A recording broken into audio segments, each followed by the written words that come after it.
Michelle, I am still not over last night.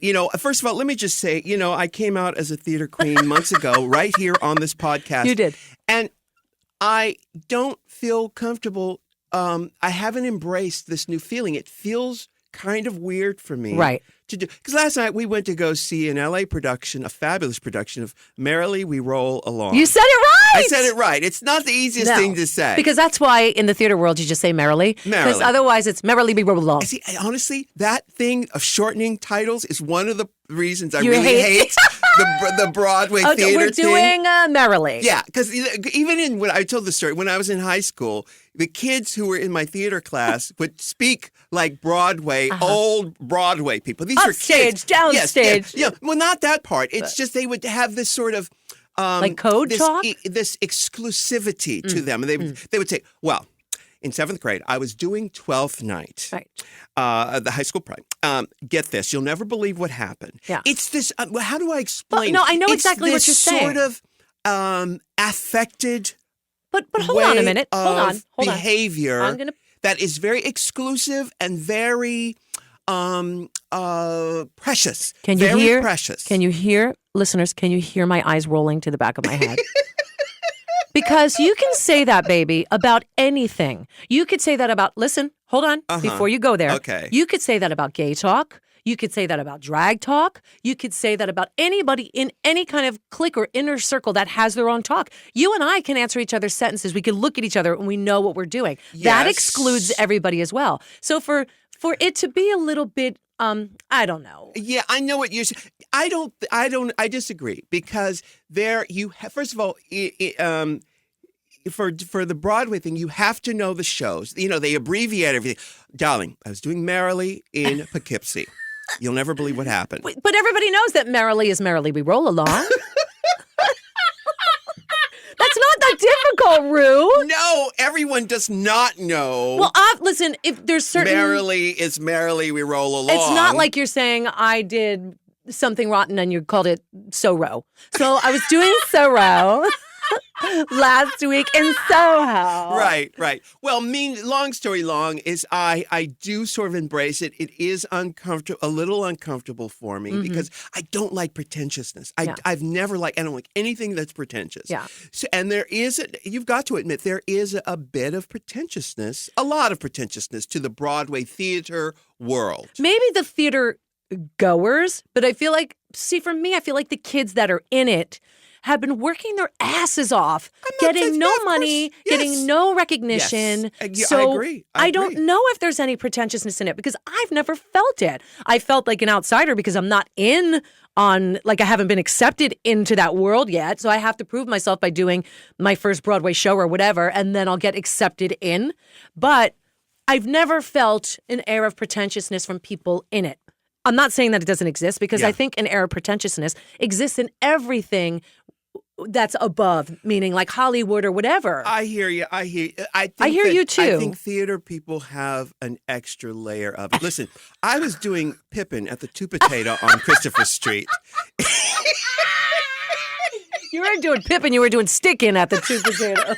That's a different kind of musical. Well, anyway, we went to go see the show, and it was fabulous. Yes. And there's a great cast. It was at the Wallace Annenberg here in Los Angeles. What you talking about, Wallace Annenberg Theater. Exactly. It's only 500 people. It seats only 500 people. 500 people. Michael Arden, who was nominated for a Tony for his deaf adaptation of Spring Awakening. Oh. He's amazing. And I think he did a brilliant job directing this piece last night. It really occurred to me, watching this show and listening to the Sondheim songs, that Sondheim really revolutionized music theater because he was to music theater what Burt Baccarat was to pop music. There's a certain jazz quality and a certain unpredictability and freestyle approach to the music, which makes it exciting. And I can understand that in the 60s or in the late 50s when his hugeness, Bigley, that it was revolutionary. Backrack. Well, no, are you talking about Sondheim? Yeah. Sondheim and Backrack. That approach, that sort of, wait a minute, where'd that note come from? And that's for his music, because don't forget, he started West Side Story, he started back with lyrics even, and it's like but even to this day, you and I have often talked about, where does that note come from? Yeah. Even like Not a Day Goes By, which is last night. It's I that, love that you know, not a blessed day, you know, where that goes minor. And you go, oh my God, holy shit, that was a left hook. I didn't see that coming. Right. That's the brilliance of Sondheim. At 80, I believe he's 86 years old. Yeah. He's writing another musical right now. My goodness. I can feel it.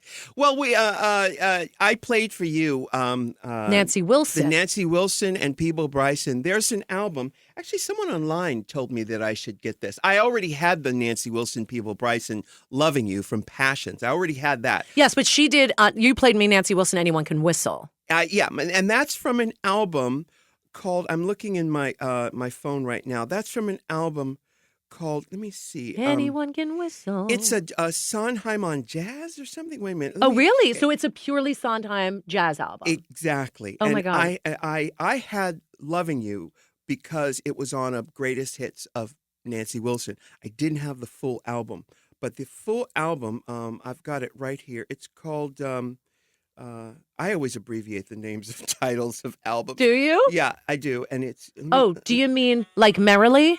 Wait a minute. Let me stop Or this. do you mean like Rocky? Or do you mean like Les Mis? Yeah. You abbreviate? Is that what you do? You bitch! You bitch!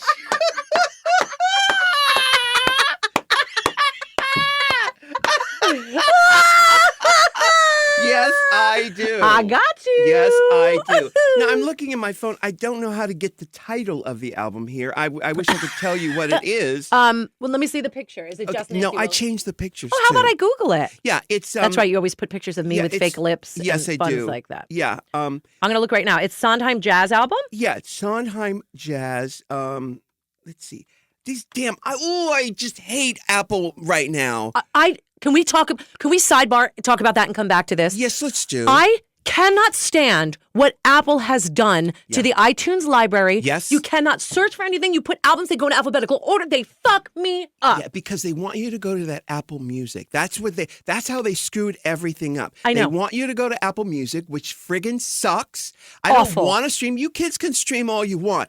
I want to have my own. I'm old school. Give me an MP3 for crying out Bitch, loud. stop fucking with my music. You know what I'm saying? Is it jazz sketches on Sondheim Color and Light? Hello. Thank you. Hello. That's it. I love it. It is fabulous, Michelle, this album. Gonna have to get it now. Oh my goodness. It's fantastic. And hearing these sort of non-Broadway voices like Peebo Bryson and Natalie let's Wilson stop right there. sing those songs. But those two of the best singers of all time in any generation, Nancy Yes. Wilson and Peebo Bryson is the best male voice, the purest male voice.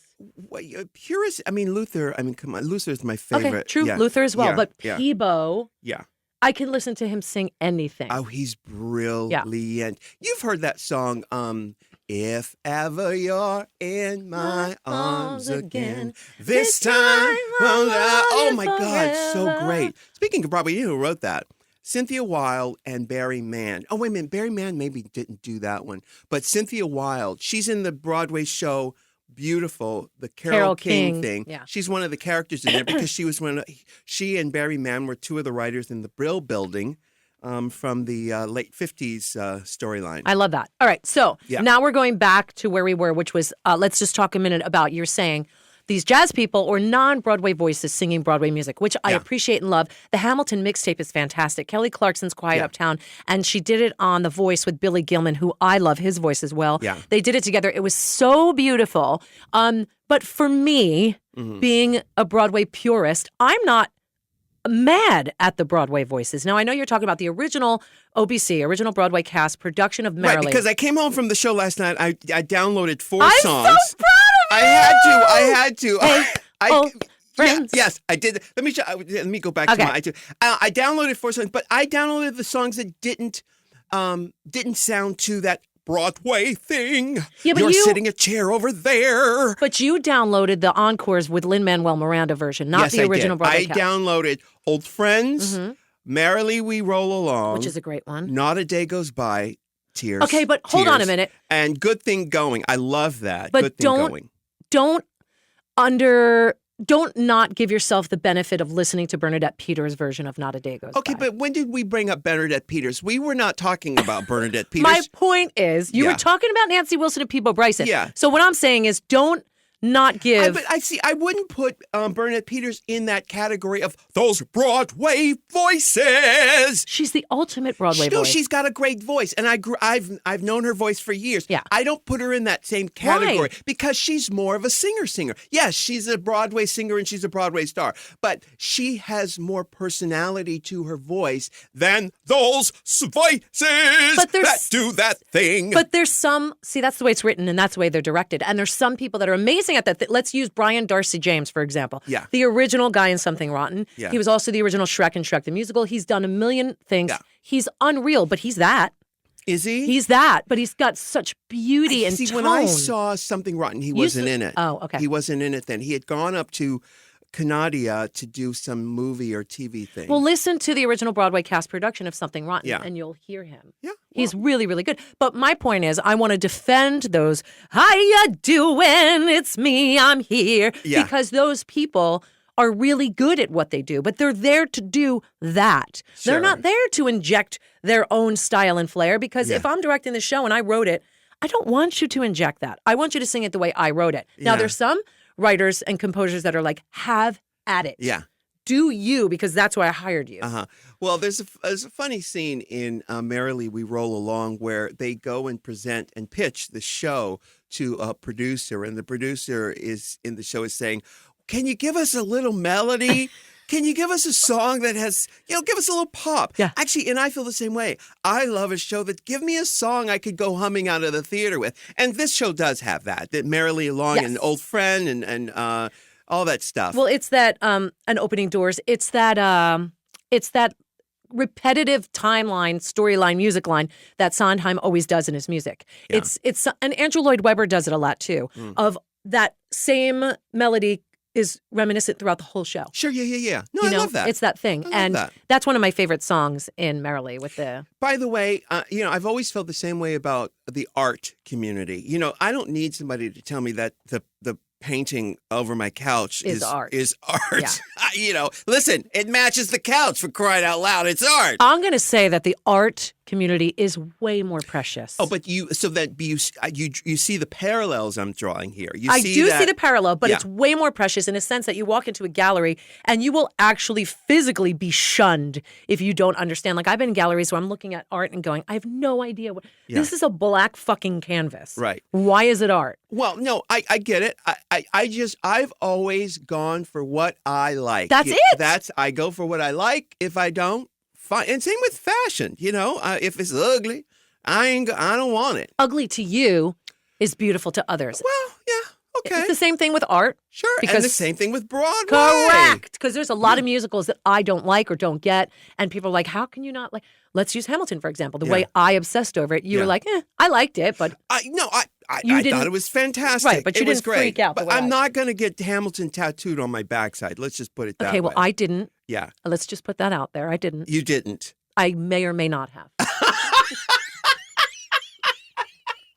I may or may not have a Lin-Manuel quote on my booty. Yes. Now, what did he have to do with the movie Moana? He wrote the music. He wrote the music He to wrote it. the music. I have it the movie? at the house, Yeah. and I'm going to watch it. I'll watch it today. He wrote the soundtrack. He's also in the prequel to this Mary Poppins movie that they're doing. Oh, right. So he's not playing the Dick Van Dyke character. It's not Mary Poppins, is it? If it was, we'd be the first one buying yeah, tickets. because isn't Meryl Streep in that thing? Yeah, she is. Is she? And Emily Blunt is playing the Mary Poppins character. Yes. He's playing. It's not the Dick Van Dyke character, but it's like that. It's Right. he's a lantern lighter.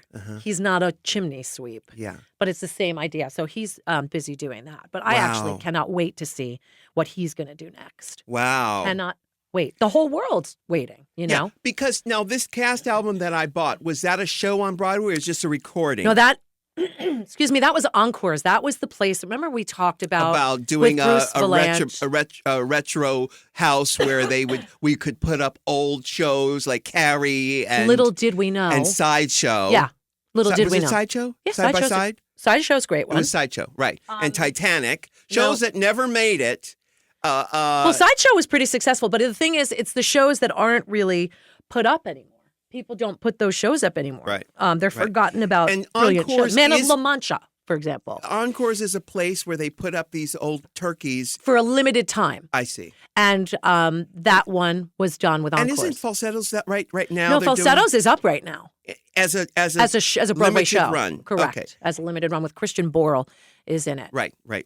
And then he's leaving to go do Willy Wonka. Meanwhile, somebody wrote to us at what's our email address again? RuPaulPodcast@gmail.com. Someone wrote to us, and we were talking in an earlier podcast about the place where everybody goes after their Broadway shows, all the actors. Yes. Do you know what it is? Oh, come on. Now I have to go. Was it No, Joe's? It's Joe Allen's. Yes. Joe Allen's. Yeah. And on the walls at Joe Allen's, it's probably, 47th Street and 8th. It's right there. Yeah. They have all the posters for all the Broadway shows that were big bombs. And it's worth it to go in there just for that. 100%. Yeah. But I was downloading some bizarre ones just because from now on, I want to challenge myself to listen to shows that I've never listened to, and I've ordered. How would you find these recordings? Just actually Googling. Yeah. On not weren't successful, but just little known celebrities. 70 Girls 70. I'm not kidding. These are just bizarre. I did download The Boy from Oz. Yeah. Happy Time, a new musical. Just weird ones that I've never listened to. Right. Like you've maybe heard of or not heard of. Do you know the show Applause? Do you know what movie it's based on? Applause? Uh-huh. No. What movie is it? Lauren Bacall was in it, and Raquel Welch did Applause. It is the musical version of All About Eve. Oh, yes. Yes, Yeah. I did know that. I have Lauren Bacall's Applause here on my phone. And do you know that Katharine Hepburn did a Broadway show? I think it was called Coco. A musical? Uh-huh. And Really? she sang. In fact, Which Hepburn? Katharine Hepburn. She sang. Yes. Was it good? Or maybe it was called Mademoiselle. Was it good? Because it was gonna the look it life of Coco Chanel. Oh. And I remember when I was in Atlanta, a few queens would lip sync it because Was it good music? Who wrote it? I have no idea, Michelle, but it called was Coco. It was it called was- Coco, 1969. But her big oh song. my God! It was Alan J. Lerner. Her big song was Mademoiselle, wasn't it? I don't.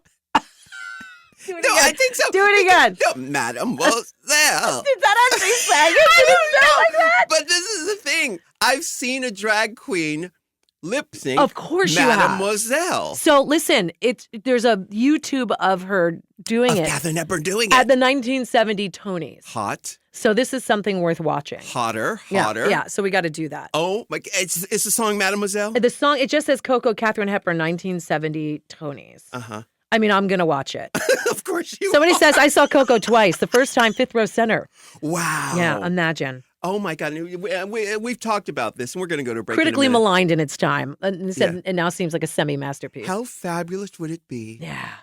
to put up Coco. Coco starring And have Coco Michelle Montrese. Visage Oh, damn. as Coco Chanel. I'm in. Mademoiselle. I'm in. Where do these Broadway shows go to? I mean, first of all, where do balloons go? Where do farts go? And where do old Broadway shows go? Balloons go to God's playground. Okay. Farts just dissipate. And where do old musicals Where do go? old musicals go? I don't know. know. You know, during these next 4 years, we've talked about this. I think it's a perfect time to party like it's 1999. Yes. You know what I'm saying? Me too. And put up shows, and we can live the lives that we know how to live. Let that whole thing play itself out. Yeah.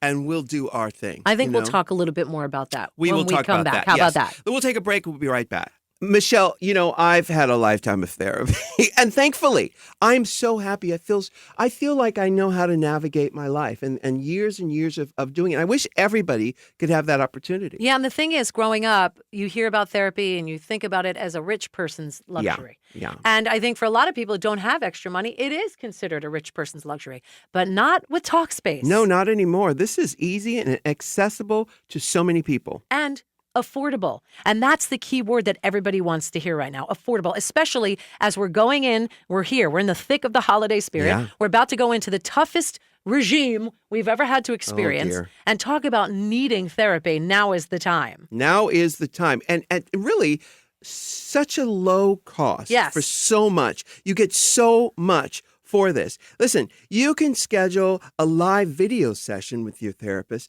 right on your smartphone. Yeah, guys, this is, by the way, we're talking about on your phone. This is amazing. $30 off your first month. Go to Talkspace.com/Rue, or you could download the Talkspace app on the Apple or Android App Store and use the coupon code RU. So do it now. Get your therapy on and get started 2017 in the right direction. That was the lube. gateway drug. That was the gateway lube. Yeah. Before Astroglide, before KY jelly. Wait a minute. Okay.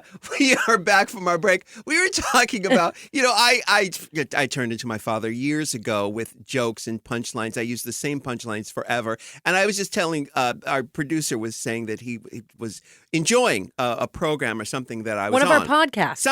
Something. And I said, well, did you have a fistful of Jergens lotion at the time? To which I said, do people still use Jergens? And I said, probably not, but for people of my age, it was the gateway lube. It was. For so many Before people. KY jellies. Exactly. Before Astroglide. Exactly. To the point where, you smell the old Jergens lotion and it kind of turns you on. You're like, I know. You look for the closest restroom. Sure. Yeah. That's funny. I don't think they put the fragrance in Jergens lotion anymore. I don't think it has a fragrance anymore. Back then, it did have a fragrance. I would to imagine it. that would burn if it gets in the little hole. Well, there was very few. I mean, unless you're going to use spit, there was very few other options. What about like Crisco? Well, lard. Well, the thing is, I think Crisco came years later when Crisco people was were, around in the. It was, but I'm It's trying like a to. wartime. I'm trying to do a segue here into the whole sex club thing here, go. but I'm not even going to go there because that wasn't even a part. Nobody was thinking about Crisco. Yeah, I guess not using kitchen stuff. It's funny you say that because, and we're going to talk about what we planned on. Are we though? Because Because we never do. Yeah. Probably not. But I went to the French table for breakfast this morning. That place, I can't pronounce the name. I'm going to try. Here goes. La Pain Quotidien. Can I? Okay, stop. I'll help you. All right. But I just want to write. Oh my God! I see you and I. We are kindred spirits. We're simpatico, Michelle. What? Just because I write notes of what we're going to talk about. Yeah. Number 3 says La Pain. It says Le Pain. Because you can't say the. Because my point is, after we were talking about nougat and nougat. Oh, yes, right. Which is Wait, still. I thought you was going to. That was a racial slur. And it was. I was not calling you a nougat. And the point is, it brought up a point which was so like. Let me say it this way. Why name a business that's something nobody can name? And do you sound like a douche when you say it the right way? So I took 6 years of French. Yeah. And if you want to order one of those desserts, the macaroons, and you go into a place and you say, I would like a macaron. Do I look like a dick? So when you say, you do. Right, Yeah. I'm going to go eat at Le Pain Quotidien, when really it would probably be Le Pain Quotidien. Le Pain Quotidien. Yeah. Right? Nobody. So do I sound like a dick when I say, meet me at 3:00 at Le Pain Quotidien? Like, do I sound like an asshole? Yes, you do. You do. Absolutely. So then why name something Le Pain Quotidien? It's ridiculous because When the average person's going to call Le Pain Quotidien. Yeah, exactly. And they've got locations all over the world. Yes. That's a huge chain of restaurants. I call it the French table, but I think it translates. Table. Yeah, I think it translates to the people's bread, maybe. Le pain is the bread. Okay. The bread of the people. I don't know. Quotidien. Quotidien. And of course, I have to say it like that. I have to say, Le pain quotidien. That's how you should say it. But you're saying it differently. You're saying quotidien. Le pain quotidien. Because it's a T-I. Le pain quotidien. Okay. Thank you. That's your French French lesson for the day. And that means daily. So it means daily bread. Daily bread. Correct. The daily bread. Right. I was thinking, I saw a bunch of screeners this weekend, and I saw Strange, Dr. Strange, and it's got that actor whose name I can't pronounce. It's like, why do you call yourself that? I know. It was your father's name. It was your mother's name. It was that's great. I can't pronounce your name. Here goes. It's Chidawal. Nope. Chidawal. It did. Should I look up how to say it? I looked it up on Wikipedia because sometimes they have that pronunciation where they say it for you. It didn't have it there. It gave up. It gave up. Okay. Even we try? Wikipedia is not going to try to pronounce Chewiddle. Chewiddle. Okay. Chewiddle Ejiofor. Chewiddle Ejiofor. Go. Chewiddle Ejiofor. Chewiddle Ejiofor. That's what I'm finding as the you know how to read. You know how to read phonetics. The phonetic Yes. thing. Chewiddle or Chewiddle. Chewiddle. Chewiddle Ejiofor. So it's either Chewiddle or Chewiddle. Why would his agents tell him, yes, that's the name you will use, even though we don't know how to say your name? For him, he might be a thing that it's a political statement. This is my name. This is my proud heritage. He's British, but obviously that's not a traditionally British. One of the finest actors. Agreed. In the show business today. So you go on the Oscars, you're whoever. Let's use John Travolta because he can really destroy a name. Yeah. He opens the envelope, and after killing Idina Menzel. Yeah. What did he call her? Adele Dazeem. I remember that live as it was going down, rewinding. Well, there's an ointment that will clear that up, Yeah, there by is. the way. God, my Adele Dazeem is kicking up today. Imagine you open the envelope and you're John Travolta, which would be the best thing ever. And he sees that. Yeah. Can I please buy a vowel name? Chewiddle? Yeah. Okay. Yeah. Well, there's lots like that. And I've talked about the other one. Ejiofor. There's the other one who I live for. I think is probably the sexiest thing in the world. Oh no. His first name, he's got 3 names. Okay. What's the first one? Adual. With an A or an O? Adal. Adual. Yeah. He's got the 3 names. Adual. Oh, shit. I'm going to try it because, he's sexy as fuck. Oh, my goodness. Yeah, he's British as well. He's British as well. Yeah. He's in every movie. Yep. He's in every single movie. And he became famous from Oz, the TV show Oz on HBO. He was that big guy. He used to wear the skull cap on the side of his head. Who I thought was Michael Clark Duncan. No. Yeah. And he was on Lost. He was also on the TV show Lost. So I'm not going to attempt Adewale. Akinui. Yeah. Agbaje. Yes. I mean, I think I did a really good job with that. Okay, do it again. Are Adewale. we going to go with that as the first pronunciation? Adewale. Adewale Akinu Adewale Akinue Agbaji. Yeah, Agbaji. Can I get that with brown rice, please? Did it sound good? Yeah, that sounded delicious. Okay. I mean, I'm going to buy that. Yeah. I'm absolutely going to buy that. Yeah, well, I think there's a reason why they do it. Let's hear. Why? I think there's a statement to be made. That's their name. Yeah, but you're in business. You're trying to get people to buy tickets to see your movie. I want to see the one starring Adewale Akinoye Agbaji. Oh. She says it very well. Akinoye Agbaji. Akinawe. Yeah, Akinawe. Okay. Agbale. Akinale. Agbaje. What's the first name again? Adewale. See, I would just say Adewale. I would. Let's just call him Wally. Wally. Hey, Wally. It's not listen, we're not laughing at him or at his name. It's just the amazing. I kind of love the part of him that is like, I'm sticking with this. This is who I am. I love that. But there's look at Rebecca Romaine.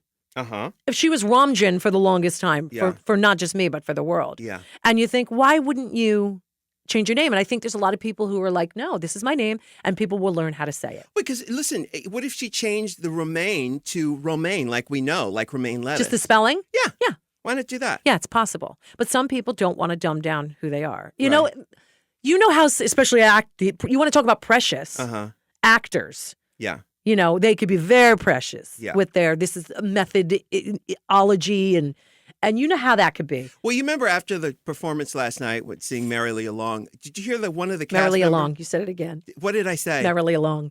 What's the Merrily We Roll Along. Oh, Merrily Along, yeah. One of the cast members said, oh, hey, Miss Paul. Or Sid said, hey, Mr. Charles, or Mr. Rue, or Mr. Paul, or Miss Paul. He said all 3. And I looked at him like, Okay. Pick a name. Yeah, but I years ago I gave up on trying to. But yeah, it's funny. Now yours is easy to pronounce because it's phonetic, the Yeah. way it's written, Yeah. and your mother made sure of that. Yeah. But at the same time, people don't know if they think it's, first of all, they think it's a fake name. Yeah. And you had said many times you wished you changed I your wish name. I had changed my name. But they don't know if you're Mr. Paul, Mr. Charles, Mr. Andre. They think your real name is Andre Charles. They certainly do. And they don't know that RuPaul is your actual name. Yeah. So, I mean, it's ironic coming from someone whose name is RuPaul. Well, no, I mean, you could call me Ru, and I'm not really. You could just say Ru, or you Right. could say. I mean, it's not difficult to look at my name and go RuPaul. Although, your mother Arlene called me Rapool. Rapool. Yeah. And And a lot of people mess it up. A lot of people. Ruth do mess Paul. up. Ruth Paul is Yeah. very common. Yeah. Amongst black folks. Ruth Paul. I love that. Which I love. Yeah, me too. Me Ruth too. Paul. But I agree with you. Having a name that's hard to pronounce and going into the business is risky. Because it's your risky. trademark. You want, if you have a restaurant where you want people to meet you, oh, yeah, what time? Okay, you meet me over at the French table. Oh, yeah. Le Or pain the quotidien. daily bread. Yeah. Le pain quotidien. Le pain quotidien. Yeah. Who could say that? Nobody. Yeah. You know? Anyway.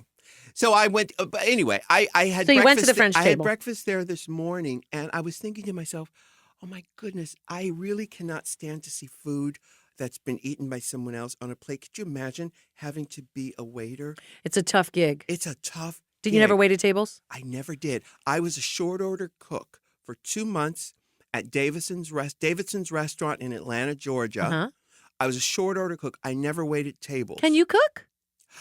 If I had to, I can cook. Uh-huh. It's not something I want to do. You don't like it. I don't like it. I know George likes to George cook. is a great cook. Yeah. But I was a short order cook. So you And there did were- like eggs and bacon and ham and cheese? I did what do they call them? Shit on a shingle. I did Monte Carlos, Napoleon. Monte Cristos? Monte Cristos. Uh-huh. Yes. Deep fried ham and cheese with a side of either jam or. No, it was an English muffin. They don't know Monte Cristo. Wait a minute. Okay, Monte wait a minute. Cristo's deep fried ham and cheese, and then you do a side of jam or maple syrup. Okay, that was not what I did then. I did something. I did An English muffin. an English muffin, and you put a poached egg on it, and Canadian bacon, and some hollandaise sauce. That's called Eggs Benedict. Oh, is that eggs Benedict? Yeah, that's Eggs Benedict. With the English muffin? With the English muffin. Huh. Yeah. Okay. Well, I did that. You didn't whip up the hollandaise sauce. No. You got that somebody from a else did jar. that. Yeah, someone Okay. else did that. But I would do a French dip. Did you poach your eggs? I certainly did. Really? Yep. That's a very difficult thing to do. Yep. Poached eggs. But they taught me how to do it. I'm a quick study. Uh-huh. You know? Yeah. But I did that for 2 months. A whole 2 months. And how do you feel about that today? Can you still poach an egg? No, if I had to, I Yeah, could. good. You know, that was one of 2 real jobs, not counting the radio job because that was a real show job, but you're talking about something outside of the business. Yeah. And what was the other one? The other one, I was a janitor Where? at a hotel center where they had conferences. Uh-huh. This is out on North Druid Hills Drive, right off I-85 in Atlanta, Georgia. I worked there for a month, where I was a janitor at this conference center that was also a hotel. Right. And these businesses would come in and have conferences there. And you would have to clean it and pick I would up. have to clean up. Do you consider yourself a clean person as far as? I'm a neat person. I'm not a clean freak, that's for sure. Right. But if you go to my house, I'm not a slob at all. Right. Never have been a slob. It's not. I'm the guy who I straighten up before the housekeeper gets there. Or you wash the dishes before you put them in the dishwasher. Yeah. Yeah. Yeah. So I don't even use the dishwasher. My dishwasher at you don't use the dishwasher? No, I've never used it at the condo. Why? Because I will just hand wash it. Do you use it at home? At my house, Yeah. I don't. I don't do anything at my house except for go to sleep there. The condo, for people who don't know, I have a condo here in LA that's my office that I work out of that have costumes in it, and Yeah. I'm there. I spend the day there doing stuff, and I have people who work with me who come there, and they have the desk, and like that. At the condo, which is somewhere where I would have a meal, I will wash the dish by hand. But why? Because it's only one dish. Oh, okay. Fair enough. It's not like a bunch of dishes. So why waste all the water when it's not like you're having dinner? Yeah. Also, from my where I come from, I just rather wash dishes because washing dishes is kind of like a meditation. I love washing dishes. I love doing the laundry. Doing the laundry is my favorite thing in the world. So I understand. You know, through therapy, I may have told you this before. There's something called EMDR. I don't Yes, know what that's. I know. Oh, Yes. you do know what I it do stands know for. EMDR. Yeah. It's amazing. And I think that washing dishes or doing laundry, doing something repetitive like that is a form of EMDR. Now, you people out there, you're going to have to look it up what that is. It's a therapy that I learned in therapy. It's eye movement, desensitization, and reprocessing. Exactly. And let me explain to you what it is. It's like you're focused on doing some menial job that's repetitive, right? And it allows you to open up your mental sphincter so that you can work through some issue, some other larger issue. Mainly PTSD. It's very helpful for people with PTSD, and it overwhelms normal coping mechanisms that a lot of people can't deal with. So it helps you get back to learning. Because the whole thing, and dealing with this with Lily with therapy, the whole thing with a lot of people with depression and OCD is their lack of coping mechanisms. They don't know how to cope with situations that they're in. Therefore, it makes them spiral out of control. Yes. And EMDR yes. is supposed to be really good with helping. Well, in therapy, and I've had many years of therapy. Actually, let's see. This is probably almost 2017. So I've seen my lady for 18 years. Jesus I think God. 18 years. Right. I think in February maybe it'll be 19. You still years. seeing her? I haven't seen her. It's been a few years. Because you used to go a few times a week. I used to go. Sometimes it would be 2 times a Yeah. week, but mostly back then it was once a week. But I haven't seen her in a few years now. Well, that's what therapy's about. You're supposed to get on so you can function. Yeah. And then when you get to that point where you don't need her, she'll always be there. If you do need to, a little touch up, yeah. little tweaking session. Well, I got to tell you, this woman, she remembers everything about my whole life. If I went in there today, she'd know all the characters, my brothers. I don't have brothers and sisters. You have sisters. I have sisters. Yeah. Why did I say brothers? I don't know. I don't know. Me neither. Maybe that means something. Were we going to a break? Was that No, but a wait, signal for a break? Can we just, before we go to break, rewind to Le Pain Quotidien? Uh-huh. So you were there. Just really quickly talk me through your breakfast, since I can't have gluten. I know that their bread is so good. Oh, my goodness. The guy today told me, his name is Don. He said, look, and I'm in a place right now where I'm having bread and I'm having whatever I want. Yeah, but you don't have to worry about it right now. Well, I don't Don't think I've been really good either. Yeah, okay. Well, Sugar he and said, stuff. we don't have the baguettes today. By the way, yeah, their baguettes. to die. Carry on. Yeah. Well, he said the truck didn't come in, but we have the Truck didn't come. Don't they bake it? It's called Our Daily Bread. Why ain't there no baker backstage? You know what I'm saying? I'm just keeping it real. What the hell? You buy it from where? The know, baguette store? What is this, Wonder Bread? Okay. So he said the baguettes aren't here. Do you? And what did you call me? He said, but we have the wheat. Do you want us to just toast it? I said, oh yeah. Tell the guy back there. Tell the person who's cooking. I want it burnt black. I said they're not going to want to do it. But do it and tell them, stand over them and say, I want it burnt black. It's against what you learn at school. It's against what you learn. I just love crunchy I know bread. you And do, so when the bread came back out, it was so good. It was better than the baguette. Shut up. Because he knows me. He knows it. I say, well, give me 2 baguettes. Instead of giving me a baguette and a wheat toast, piece of wheat bread, give me just 2 baguettes. I don't want no wheat bread. Tell me what you put on it. I just put butter. It was so good and so crunchy. It was great. I ordered the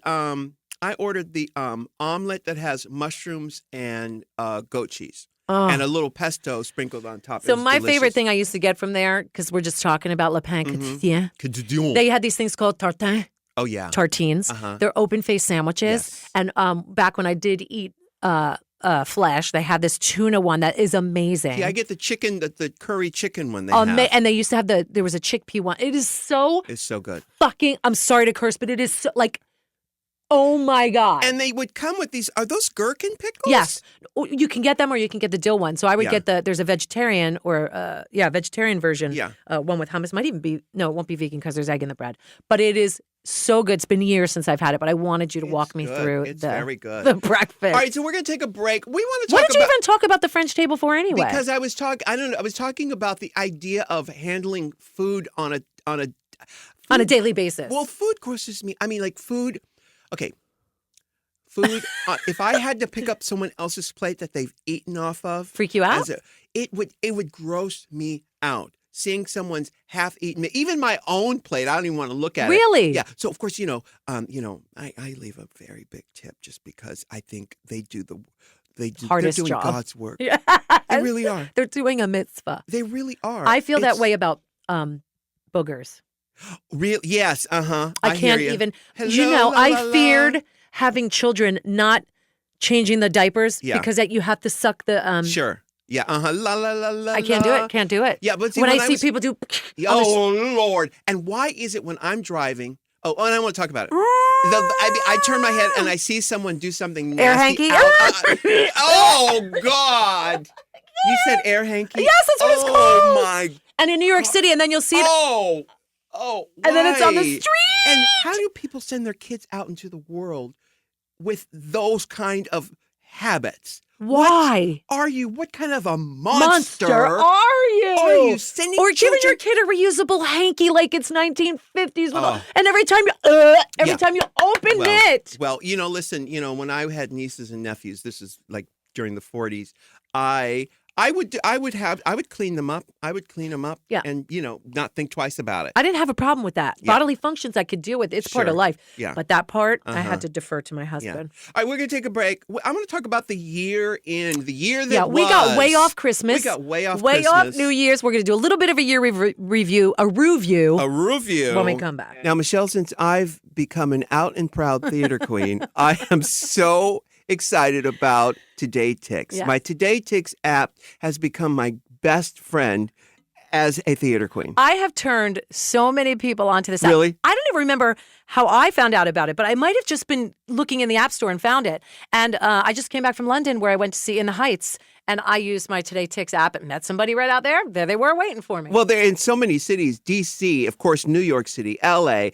You are the one who turned me on to this. Yeah. It can't be any easier No. to get tickets to a show. No, and I was trying, they even had the lottery stuff that you could do right there. Normally, remember in the old days, you had to go to TKTS. Yeah. Or you'd wait outside of the theater, like to see Hamilton, like the kids do. Now you can enter the lotteries on Today Ticks because I entered to see Amber Riley and Dreamgirls 3 nights in a row and Yeah. didn't win. But I still entered every single night. Hey, kids, we're talking over 80 musicals, comedies, and dramas. And that's just in New York City. Yep. It's available in London, San Francisco, L.A., D.C., Chicago, Seattle, Philadelphia, and more cities are coming soon. Now, Today Ticks pioneered mobile lotteries and mobile rush technology. You can enter lotteries to see shows at deep discounts in whatever city you're in. Yep. And Today Ticks give you access to insider deals and exclusive offers. You can get tickets up to 50% off in just a few taps. And guess what? Today Ticks would like to offer you $20 off your first purchase with the code RU, of Yes. course. So go ahead and download Today Ticks. It's Ticks, Tix, for free. You could do it obviously on iOS or Android. Today Ticks, or visit todaytix.com to see what's playing this week and treat yourself to a show. We're going to talk about the year that was, but, did you read in the paper where, because all doctors are on alert about the whole Content?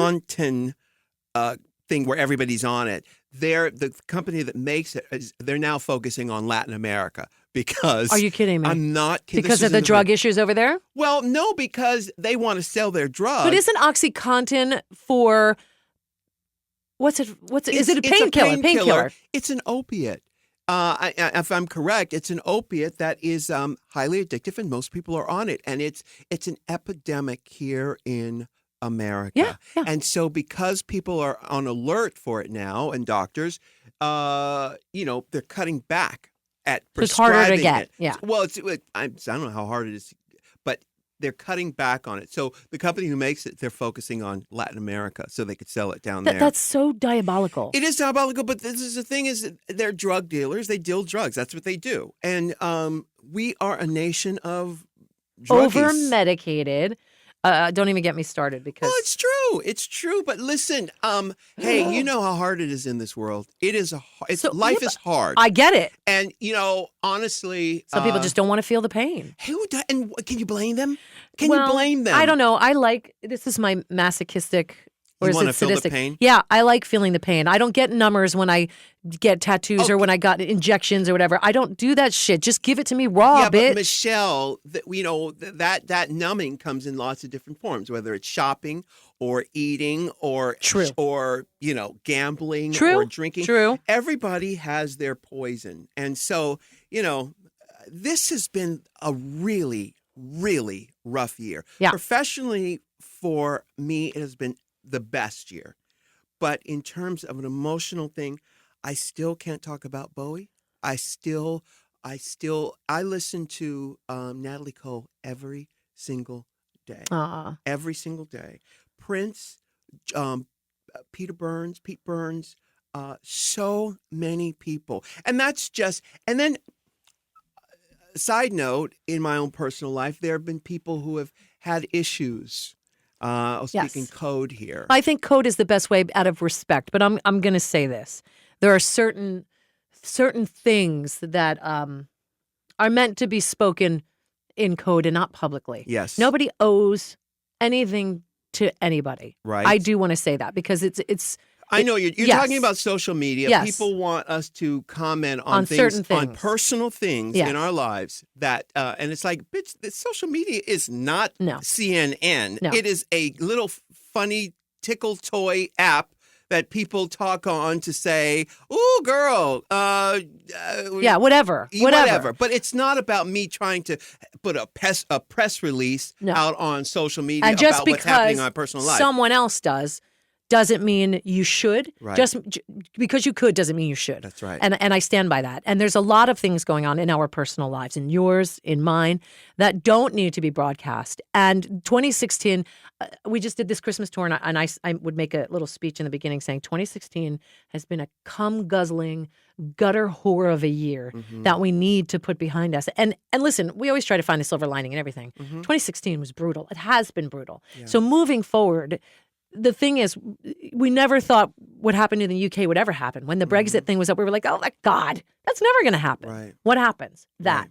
And then, of course, we get saddled with Donald Trump. And it's like, how the fuck did we sit back and let that happen? Right. Well, there's many leaders before this that you sat back and said, how the fuck did they let that happen? Right. And then there's certain things that I saw with the whole adore thing that happened with me and the crucifixion. It was the most disgusting thing I've ever witnessed, mostly because they were all children and we're out here trying to fight to make this world a better place. So my whole thing in moving to 2017 and moving forward is don't worry about anybody else. Worry about your own damn actions. Stop worrying. Stop trying to make things better.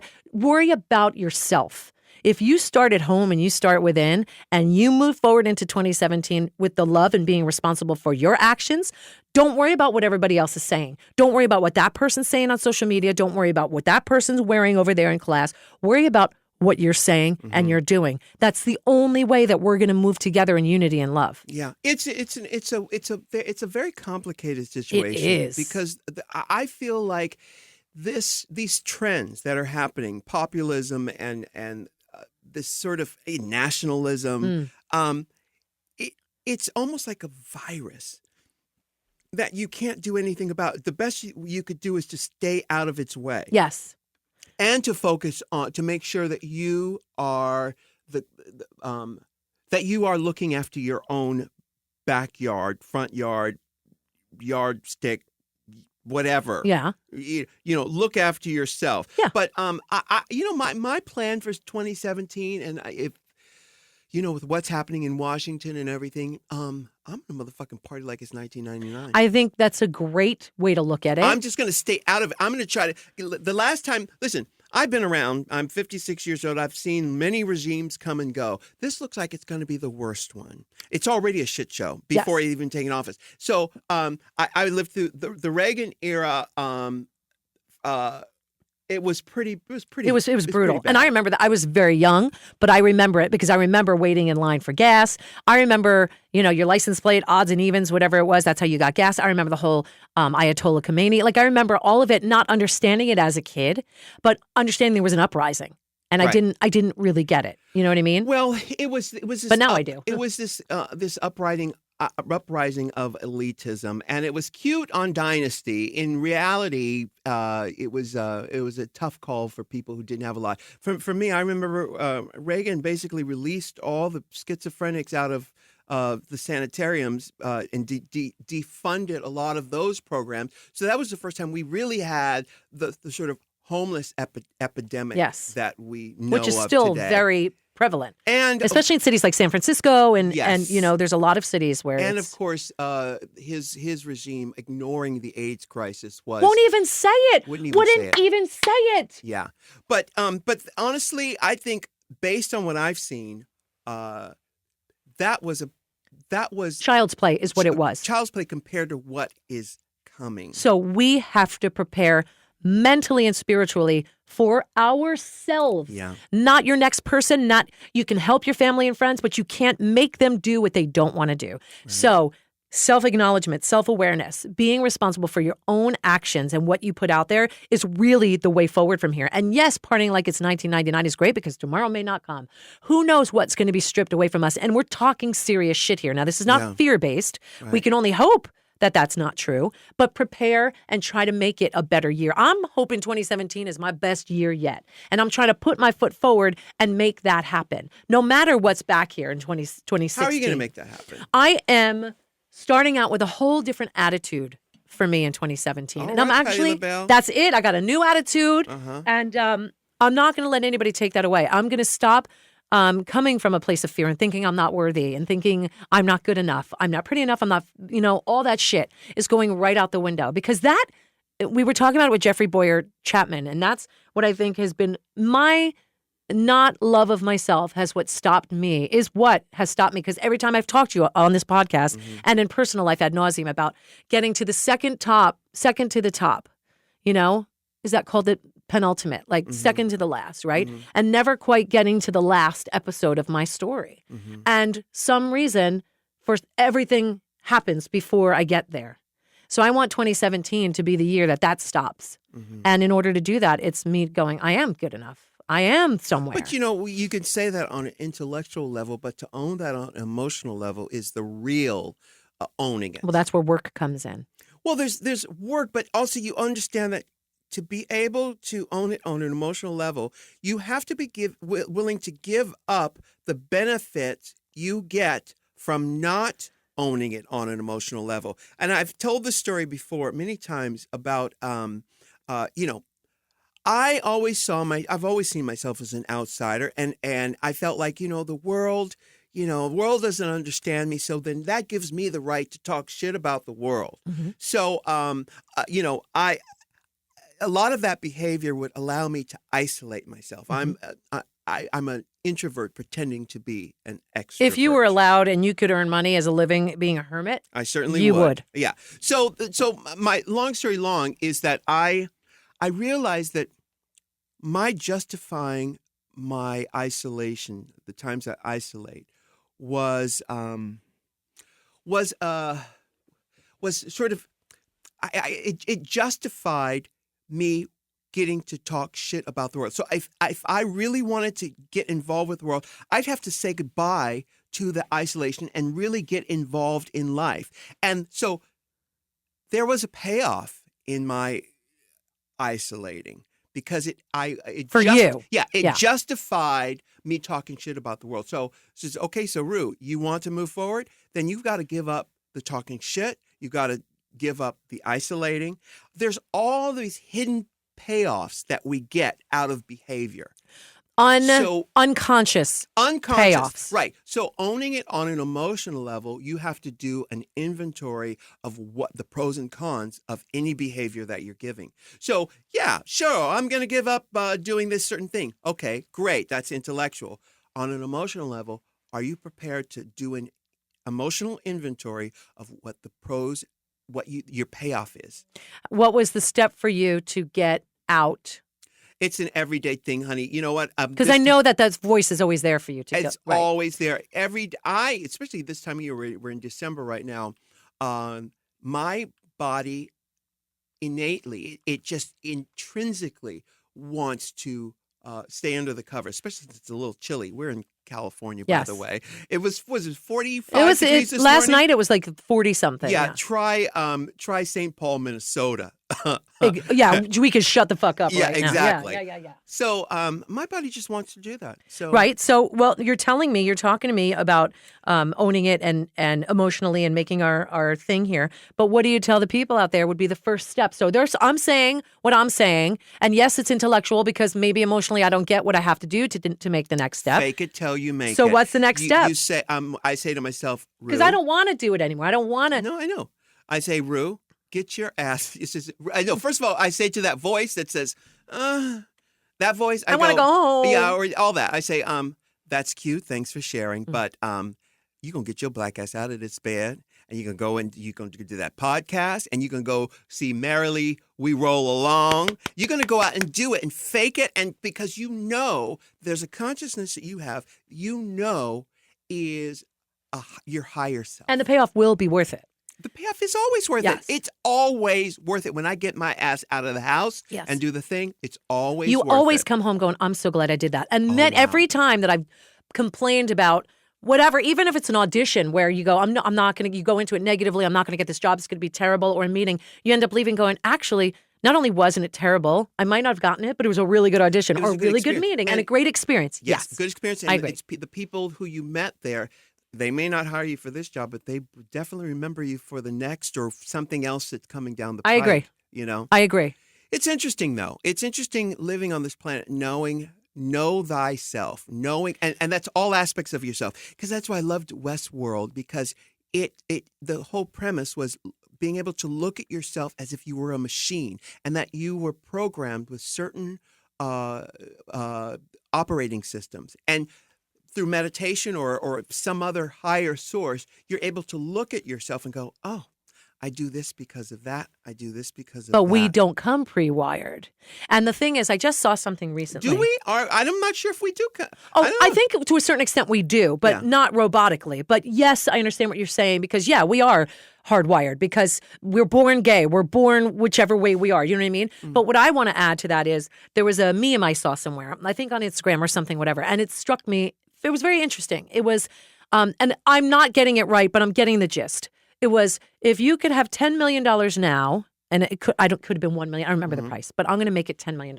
If you could have $10 million where you are right now, 56 years old, RuPaul, Andre Charles, success, or do your life all again with the knowledge that you have now, what would you choose? Oh, I would do it again with the knowledge I have Me now. too. Everybody else that I've talked to says $10 million because you could enjoy it right now. But for me, I feel like with the knowledge that I have now and doing it all again, I'll make not only that $10 million, Yeah. but 500 more. Oh, the 10 million isn't as much as people think it is. Take 5 right away for taxes. Listen. Yeah, you know what? Do you know I pay 40%? How do you pay 40? Because that mostly 50. Well, you know what? It is 50 because there's 10% Over in 250,000, states. you're In states. 50%. Yeah. If you earn more than that. It is, because you're right. Yeah. Because it's 40 is government, and Yeah, girl, then you're- another 10% is the state. And then let's take your agents, your management, Yes. hair and makeup, your clothes. Yes, we get write-offs, but girl, you're 50%. And that's why when people say, "Oh, celebrities shouldn't talk about politics," I'm like, "You better, Bitch, shut You up. know, because don't. Oh, child. Listen, everybody could talk about whatever they feel like because guess what? Celebrities are humans too. Yes, they might have more money than us, the average person, but at the same time, they're still living in the same world that we're living in. Right. It doesn't make them exempt because they have money. Oh my God. Yeah, it's annoying because All right. everybody has the right. We're going to take a quick break. I'm just getting started. Honey, this is our year in Ruwai. And Rue, why? I will be back. I just love so many things about the 21st century, the technology, and the way we're able to connect with other people and connect with storylines that can actually help us a lot. Yeah. I've done a lot of therapy, and I just love the idea of Talkspace because this is making therapy affordable to so many people who need it. I think everybody really needs it. I think everybody can benefit from it, but a lot of people don't know where to start. So Yeah. we're here to tell you about Talkspace. Therapy can and should be affordable, you guys. It should be obviously confidential, convenient. This is exactly what Talkspace is about, okay? Only with Talkspace do you get, ready? unlimited messaging to your dedicated licensed therapist for just $32 a week. Brilliant. I love it. I wish when I started therapy, I wish there was Talkspace. Okay. And you could join over 300,000, I said it right, 300,000 users who already know that with Talkspace, you could text, you can audio message, you could video message your therapist as many times as you want without having to wait a week for your next appointment, because Talkspace, your therapist is always in your pocket, or if you choose, on your computer. So this is how it works. Can I break it down for you? Okay. You go to Talkspace.com/Rue, or you could download their app. They're then going to speak with a Talkspace therapist representative where you're going to share who you are, what your goals are, et cetera, all that stuff. Then you're going to pick a plan and be assigned a therapist that best fits your need. There's 3 plans. The first plan is $32 a week, and that includes some things. Second plan is $43 a week, and the third one's $69 a week. Now, those have different things that they offered, like one's an unlimited messaging and 30-minute live session. The other one's unlimited messaging and 30 live minute session a week instead of a month. You know, it's all different stuff that you can get. It's not as confusing as it sounds. If you log on to Talkspace.com, check it out, peruse, see which plan works for you, try it out. I'm telling you, this is a great way for you to enter the therapy game and go into 2017 with a clear mind and working on yourself in this crazy, tumultuous time. You're absolutely right. And you need that. You deserve the best. You deserve someone who can talk to you confidentially and who actually has some guidance and help for you in these tumultuous times. Yeah, so for $30 off your first month, go to Talkspace.com/Rue or download the Talkspace app on your iPhone or your Android, whatever, you know where to get it. It's Talkspace.com. We are back with our year in review. Now, did you see Madonna's speech for Woman of the Year for Billboard? Did I see it? It was the most, listen, Madonna, you guys know how I feel about her, right? I don't have many idols. She's probably at the top of the heap. I think that's right. And she's lost a lot of audience over the years for many reasons. A lot of people have forgotten about her. They've said she's too old. They chalk her up. They're like, has been. People are really, they're mean. This woman paved the path for so many people. There'd be no pop divas really without Madonna. Madonna really opened up a whole gateway of creativity, of ballsiness, and I get upset when I hear her. She's 58 years old right now, and I get upset when people say things like, act your age, you shouldn't wear that anymore. Madonna's body's better than most 20-year-olds. Yeah. Let's just get that together. Sidebar, have you seen her new ass? Right. Now, you were telling me about that when you saw the concert. Wait a minute. You say that's been pumped? 100% her ass has been pumped. But when I saw her at Rebel Heart, it was way different than it is now. She has gotten more pumpation. Anyway, with that said. And these are not inserts. You think this is free form? I'm going to play it for you right now. It's not inserts. This is filler. No, because I've seen the thing. I saw the karaoke car thing with the guy. When she turned around and showed her cake. Yeah, and I listen. I've been around the ladies who pump for years and years. I know a pumped ass when I see one. And you're trying to say that that it wasn't pumped? No, it looks like. But she's also done that thing that people, women who spent their lives really, really skinny. No. She's definitely gained weight. She's definitely gotten thicker. Yeah. But that's not it at all. This is Oh, this is her twerking with Ariana Grande. Yes, yeah. It looks very even to me, Michelle. Yeah. Honey, you get good people like some of the other pop divas. I'm not mad at it. Don't get me wrong. I actually love. You know what I'm seeing that she's embracing. I'm seeing that is the same pump that you saw during the tour, but I see that she looks like she's put on about under probably 10 pounds. Yeah. And I think that's why it looks. I don't think so. I think there's more. I think there's more put in there. Again, I ain't mad at it. I love it. I think it looks great. And I love that she's being herself, but I also, and feeling her, feeling her oats. And for me, I feel like if she wants to dress the way she wants to, and why does there have to be an age limit? Okay, maybe some people say she's embarrassing her children, or she's a woman of a certain age, she shouldn't do that. But who makes those calls? Why are you able to say what Madonna should or should not wear? I don't agree with that. So, Well, listen, we are all guilty of it. We are all Yes. complicit in Yeah. this idea of what should be and what should not be. Listen, let me tell you what I think of what she said. I thought everything she said was on point. brilliant. But let me just say that Madonna, who has been through, I'm sure, I don't know this for sure, but come on, she's had years of therapy. She She's has had to. Yeah. the Kabbalah And still studies storyline. it. Yeah. When she took the stage, and this is, I've seen her do this as long as I've seen her on as a public figure. She took the stage. She was clearly nervous. So the first thing that she does when she feels nervous is she does something that makes other people feel nervous. Yes. She says, I like it when I have something which may like. That's an old technique that people do to, try to undo. She's always done it, too. She's always done it. Yeah. And it's like, and then the other thing she does, she got up to the mic, which was an area mic, and she says she gets down into it because she's not in her body. She's not thinking, how many award shows do you think she's been to? Oh my God. And she forgot, you don't have to talk into the mic the way you talk into a handheld mic. Correct. So it's like, she lost herself. She got nervous, okay? Yes. And rightfully so. You get nervous in these, but she's Well, been doing especially- this for 100 years. Correct, but she was out of her element in a sense that she was speaking upon a subject versus just performing. She had to even when show. even when she's performing, she does those kind of things to sort of offset the vulnerability. Yeah, but I was going to say she had to show her vulnerability in but that. Yeah. but when she really had us in her speech for the Billboard Woman of the Year, she started getting emotional, but she pulls herself back. She doesn't allow it. She doesn't allow. You know what? She would be more powerful I agree. if she allowed herself to do that I thing. agree. And I know exactly what she's doing because I feel this. I do the same thing. I don't want to show that vulnerability. Yeah. And I want her to at this point in her career. I think 'cause she needs to. She needs to. She Yeah. doesn't have anything else to prove. No one in the history of mankind will ever touch what she has done. Correct. She is a genius and she is a phenomenal, incredible story on the planet of humans on this planet.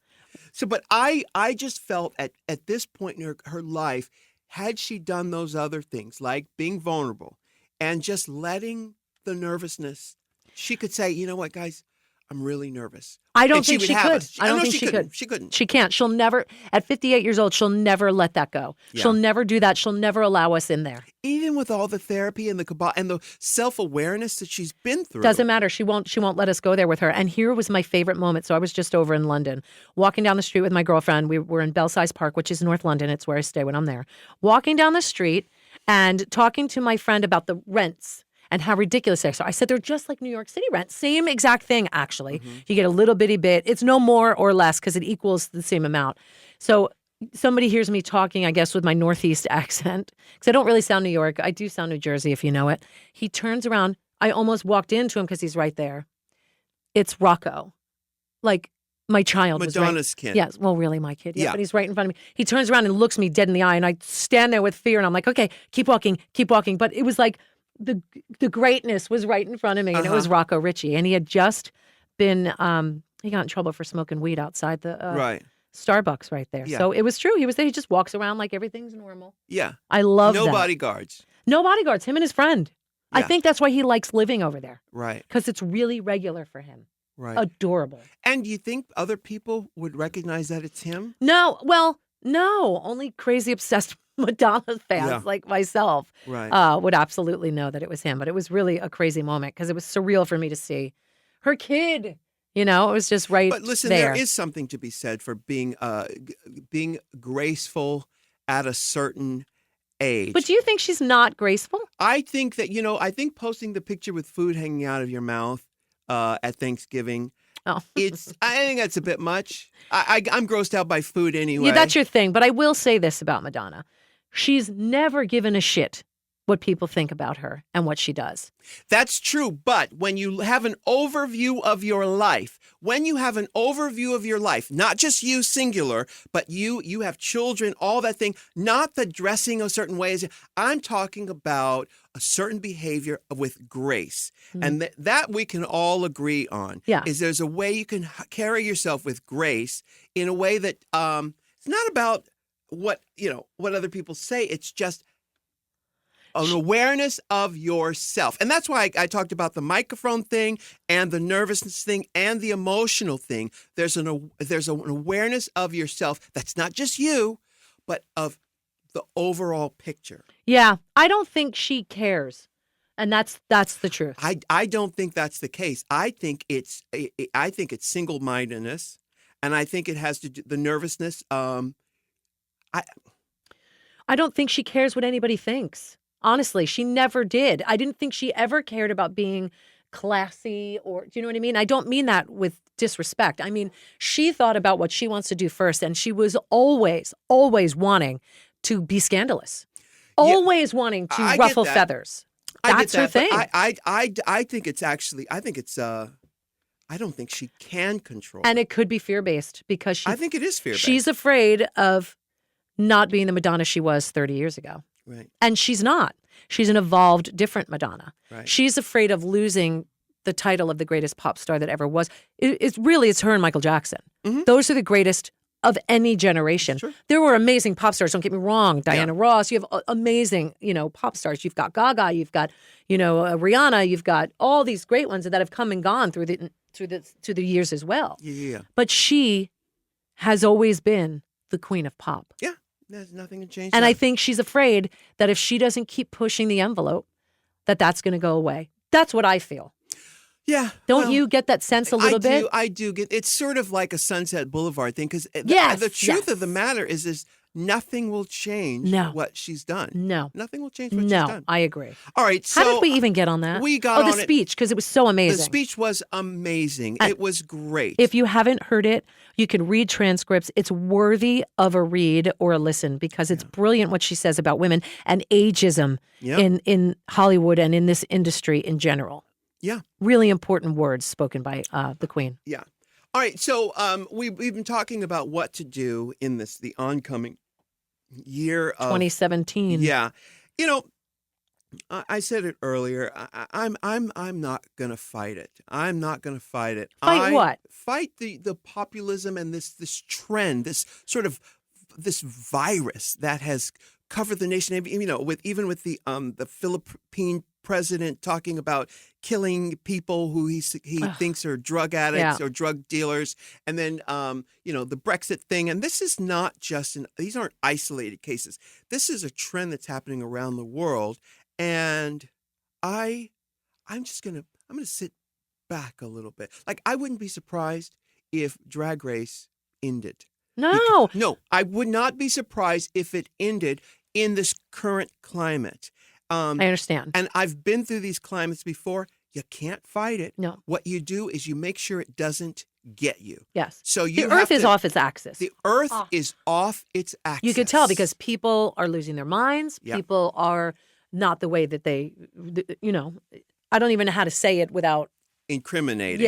Yes. But something's going on. Something's in the water. Going on. You know what I mean? Something in the milk ain't clean, Michelle. No, I agree. And so what do? Just make sure you don't drink the milk. Yeah, stay strong in yourself and realize, I see you. This is what's going on. This is what, I'm not going to go there. Yeah. I'm not going to go down that dark alley. I think I want to, I've been saying this for years. I want to open up a daytime disco. Oh, how fun. I want to open up a daytime disco where people can go. Like on their lunch break? On their lunch break. Maybe there are lockers. Maybe it's like a gym. And we won't serve alcohol. Uh-huh. You cannot bring a cell phone up in there. You have to check your motherfucking cell phone. Maybe we'll serve coffee. Coffee's good. Yeah. You mean orally? Any way you want to take it. Okay. Yeah. But not hot. Not well. Anally, you can't do it hot. No. It has to be room temperature. Can't be cold either. Yeah. No. You cannot do that while. And Lily's a trained barista, so we'll employ her. Oh, is she? Yes. Oh, great. How does she learn how to do that? So she has a job at a sports facility, and they have a coffee bar. So they trained her downtown to be a barista. Downtown L.A. Downtown L.A. They had. How did she get downtown? They had a little carpool van. Oh. And they took her down there and taught her. Now she could be a barista at your daytime disco. Well, a daytime disco, we serve juices and drinks and cute little outfits. I would probably make it, though, so that no one under 30. Is it a roll? Oh, she can't work there then. Is it a roller disco? It could be on certain days, depending on how big it is. That would be fun. Wouldn't that be fun? But I see. I had a couple of years ago. I had some kids in these young people. They were probably 19, riding in the car, and I was driving. as Grandma would, and they were all on their cell phones. I can't do that. Yeah, I hate it. I hate it. wouldn't do that. My husband's implemented this new thing now where they have to have a 2-hour break from all electronics. Yeah. And when we told them, you would think that we told them, I'm sorry, but we can't eat for a week. Oh, okay. Like, that's how ridiculous it Yeah, is. But this is this young, entitled millennial generation. Well, I'm thinking at my daytime disco, honestly, I don't think we could have people under 30 there. Why? Because they don't know the social graces of But maybe interacting with people because the whole point of the daytime disco is to align yourself with the rhythm and the spirit. You know, that's the thing about disco, and this is why I think it died and people were so against it, is that the spirit of the boogie, when you are really grooving to some hot ass song and you're with people, it is such a freeing thing. It's a dangerous thing. I think the powers that be, the Koch brothers and the powers that be, are afraid of it because it's uncontainable. Yeah.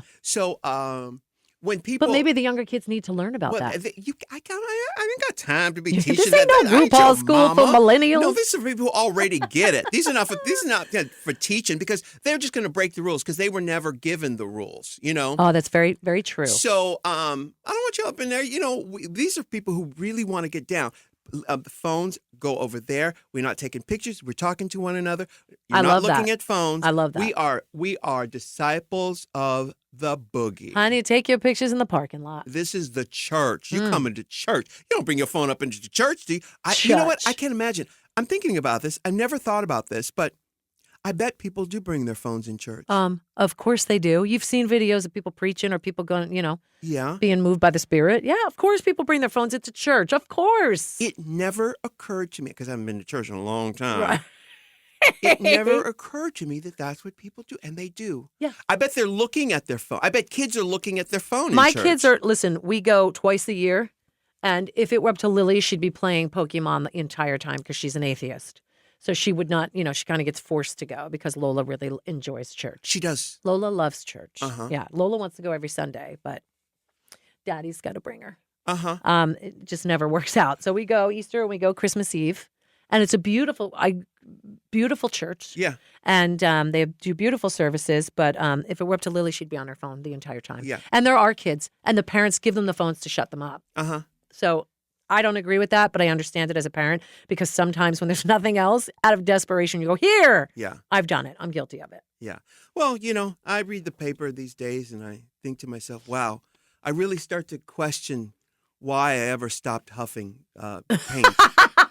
Or doing whippets. Whippets and poppers and, I know. And that's, goes back to feeling the pain moment of living sober and living straight edge. living life on life's terms. It hurts. Well, It hurts. but the key is learning how to process these feelings. Correct. And it's not easy.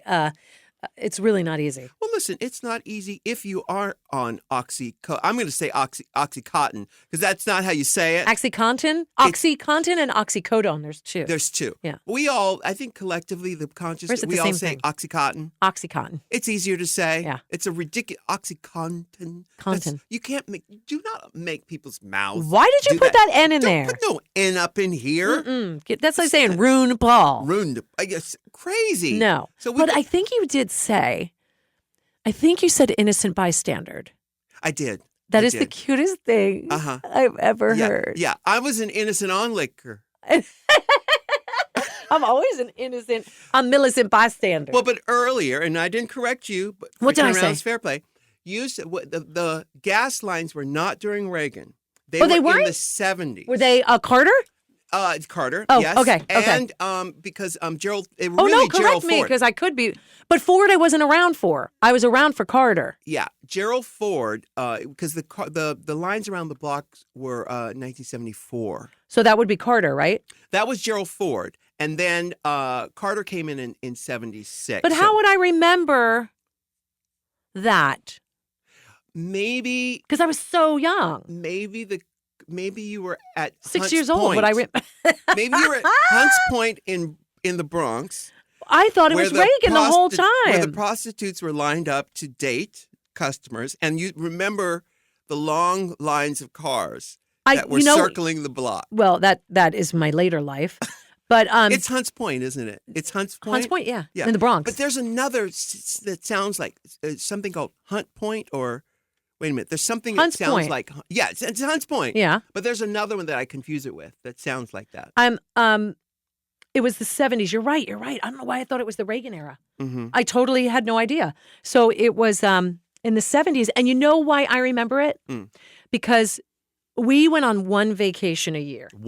Just one? One vacation a year, and we had to drive to Florida. Uh-huh. And the only reason, because it was too expensive to fly a family of 4 people. We were a family of little means. Uh-huh. So we would drive to Florida every year to see my grandmother. And Who lived in Boca? No, she lived in West Palm. Uh-huh. And the reason we were able to go every year is because we had a place to stay. We stayed at my grandmother's. It was free. And we got one day that we would go to Disney, and that was our big treat every year. But I remember that one year, my parents freaking out because they had to drive and you had to wait until the right day for you to go. But I didn't realize I was that young that I remembered. So to me, it's almost like, oh my God, I do have memory back to the 70s when all along I thought it was the Reagan. But Reagan wasn't that. It was Reaganomics was Reagan, right? The whole thing. There was that. It was the excessive 80s storyline, the yuppies and the Wall Streeters and the sort of dynasty excess of the 80s. Oh my God, I'm so glad you actually told me because I didn't know that. See, you learned something new. Well, you learn something new I every love day. that. But the big news with the big headline with all this is it's all cyclical. Everything we're going through has happened before. The sad part is that a lot of the rhetoric that we're hearing is similar to what was happening in Germany all those years ago, and that is that is the most heartbreaking part. Well, of this. because people sit back and they go, how did people elect this person to rise to power? Well, you're soaking in it. Yeah. Charisma is a very strong thing. And when you got it, you got it. And Hitler had the strongest charisma on the planet, along with Mussolini and Napoleon Bonaparte. And Donald Trump has a super high charisma. No, we're not saying that's the same person. We're saying people with that high charisma rise to power and crazy things happen. Well, not only that, but, they're saying a lot of things that people want to hear without people looking at the whole landscape of things. I tweeted the other day that you cannot expect your factory job to come back and continue shopping at Walmart. It's true. They're the complete opposite thing. All those cheap things at Walmart are made in another country. Correct. So if you want that factory to come back and you want your battery company, whatever company factory you worked for, that's outsourcing somewhere else, you're not going to get that same price. No, I'm not sure people are actually looking. The Trump voters are not actually looking at right now the promises that he made and already him reneging on like half of them. He will renege on all of them. So I don't understand what people like. How could they not be like, oh my God, what have I done? Well, you and I both know that it has to do with the equality that we have witnessed over the past 8 years has made all those people feel very out of sorts because they're having to share with other people and they're feeling what it feels like to have to share with other people and have to be conscious of what they're saying and what they're doing. Right. People that they've negated. People that they've never had to think about. Correct. Or words they've never had to say before. And having to open up their whole belief system and deconstruct their belief system. If they're willing to, which most of them are not. Well, then that's they're not. And this whole election was a reaction to that. You are correct. So that's what we're witnessing. The promises, that's the superficial part of it. Right. The real underbelly of this thing has to do with, feeling like they have to share with other people. And I don't want to share my toys. I don't want to share my toys. I don't want to share my freedom. No. It's But in turn with that, you're actually taking your freedoms away. Yeah. So you're thinking you're going to get more freedom, and what you're doing is taking it away. Yeah. That's the irony, the hugest irony. And this is awful of me to say, but I'm going to relish. When shit horrible. goes south? Well, I'm going to relish when all of these people have to eat it. When all of these people who thought that were voting for one thing, they are going to suffer the most. Honey, I'm with you. I know. They are I'm not going going to to name suffer the names, most. but people in my own family, I get it. And and the point wasn't clear enough before they went and voted because they thought, oh, we're going to be taken care of. And now they're seeing that they're not only not going to be taken care of, the opposite's going it's going to be worse for them now. It is. It is. And I'm not even talking about LGBT rights. Let's take that out of it. Yeah, I'm talking about taxes. I'm talking about insurance. Like these are things that they thought they were going to be protected on. And now they're realizing, oh my God, what have I done? Yeah. And this is where it all goes south. You know what's interesting? Sorry, go on. But I was just going to say, but the scarier thing yet is having him impeached and getting stuck with Pence. Yeah. That's the scarier thing yet. Well, the interesting thing about this is that the universe works in strange ways, and it could be that this whole thing could accelerate what we have been fighting for so long. A lot of these kids who grew up in a time when you could turn on the TV and there's a bunch of drag queens at any hour of the day, or this certain freedom that they've enjoyed, now have to get serious about it, and now have to understand, who have taken it for granted, and now they think, oh, I have to fight for this, and all of those people, those middle America people who voted for him, trying to defend against something that they didn't want to do, this process may accelerate what they were trying to defend against. What you resist, persist, that theory? Yeah. But then this may accelerate the whole thing. Not may, will.